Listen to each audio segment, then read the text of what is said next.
ফারাক্কার Arjunpur post অফিসে চাঞ্চল্য, পিয়নের বাড়ির পেছন থেকে উদ্ধার আধার কার্ড, এটিএম, ডিজিটাল রেশন কার্ডের স্তূপ।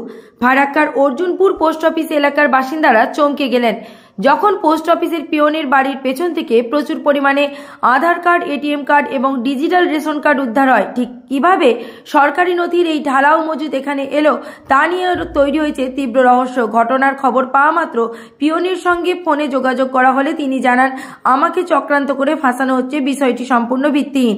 পোস্টমাস্টার বলেন, আমি ঊর্ধ্বতন দপ্তরে বিষয়টি জানাবো, তদন্তের মাধ্যমে সবকিছু স্পষ্ট হয়ে যাবে। স্থানীয়দের দাবি, এই ঘটনায় কঠোর তদন্ত হওয়া জরুরি, কারণ সরকারি নথি অবৈধভাবে লুকিয়ে রাখা অত্যন্ত গুরুতর অপরাধ। এলাকা জুড়ে এখন উত্তেজনা, গরম নজর তদন্তের দিকে। এই ধরনের নিত্য নতুন খবরের আপডেট পেতে দেখতে থাকুন জঙ্গিপুর নিউজ লাইভ। কারো বাড়িতে পৌঁছায় না পোস্ট অফিস, অর্জুনপুর পোস্ট অফিসে। না, এই জিনিসটা তো আমি সত্যি এগ্রি করবো না এই ব্যাপারটার সাথে। এটা যথেষ্ট খারাপ একটা ব্যাপার। এভাবে লোকজনের প্রয়োজনীয় জিনিসপত্র এভাবে ধুলো বালি লাগিয়ে নোংরা করে রাখছে বাড়ির পেছনে, এগুলো তো সত্যিই খারাপ জিনিস। আমি বুঝতে পারছি, কিন্তু আমি এই ব্যাপারে কোনো কিছু অবগতই ছিলাম না। আমি এই ব্যাপারে জানতামই না কোনো কিছু। আমি আজকেই জানতে পারলাম। আমার কাছে একজন ইনি একটু আগে এসেছিলেন, একজন ভদ্রলোক, বললেন তিনি মেম্বারশিপে আছেন নাকি ওয়ার্ডেরই। উনি আমাকে দেখালেন, ফটো দেখালেন, ভিডিও দেখালেন, সবই দেখালেন। আমি জানতে পারলাম সেখান থেকে ব্যাপারটা, যে এই ব্যাপার হয়েছে। তো আমি আমি কি বলবো এখন, আমি ওকে বললাম ফোন করে যে এটা তো আপনি ঠিক করেননি। তো ও আমাকে বললো যে এটা আমার বিরুদ্ধে চক্রান্ত চলছে, এটা সেটা। আমি বললাম যে আমি তো ভিডিও দেখলাম, ফটো দেখলাম, আমি তো সবকিছুই দেখলাম।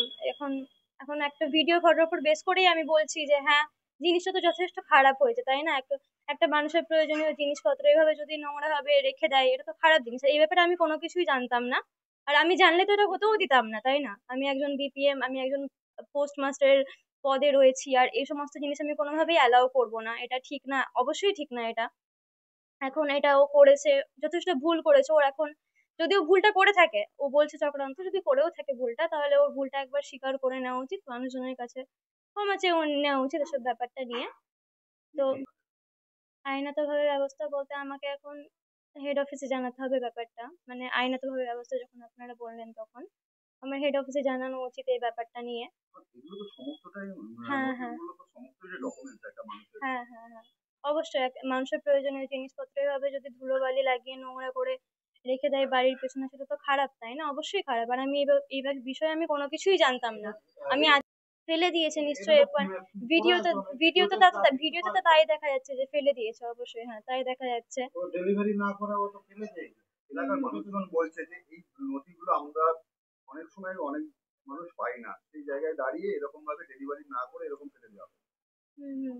এটা তো খারাপ জিনিস হলো, যথেষ্ট খারাপ জিনিস। এগুলো করা ঠিক না। আপনি ওই ব্যক্তির সঙ্গে কথা বলেছেন? হ্যাঁ, আমি কথা বলেছি ওনার সাথে। উনি আমাকে বললেন যে চক্রান্ত চলছে, এটা সেটা। আমি তো নিজেই ভিডিওতে, ফটোতে দেখতে পাচ্ছি। আমি তো আমি তো আর ওনার কথাতে বিশ্বাস করে সমস্ত কিছু বেস করে বলতে পারি না। আমি তো সবকিছু প্রমাণ পাচ্ছি হাতের সামনে। আমি বুঝতে পারছি সবকিছুই, বাট আমি এই ব্যাপারে কোনো কিছুই জানতাম না। উনি যদি আমাকে একবার জানাতেন যে এরকম সেরকম, আমি ওনাকে বারণ করতাম। অবশ্যই, এটা তো ঠিক না, এটা তো খারাপ কাজ একটা। এটা অবশ্যই একটা খারাপ কাজ। আপনি ওই এলাকায় ইনকোয়ারিতে গেছিলেন? ওনার বাড়ির যেখানে পাওয়া গেছে, উদ্ধার হয়েছে? না, আমি তো আজকেই জানলাম ব্যাপারটা। আমি তো একটু আগে ওনার কাছ থেকে হ্যাঁ, অবশ্যই আমার যাওয়া উচিত। আমি তো যাব। একবার জিনিসটা দেখে আসা উচিত আমার, যে এরকম করে রেখেছে বা কিছু। কি নাম আপনার? Madhumita Saha, BPM, Arjunpur bio.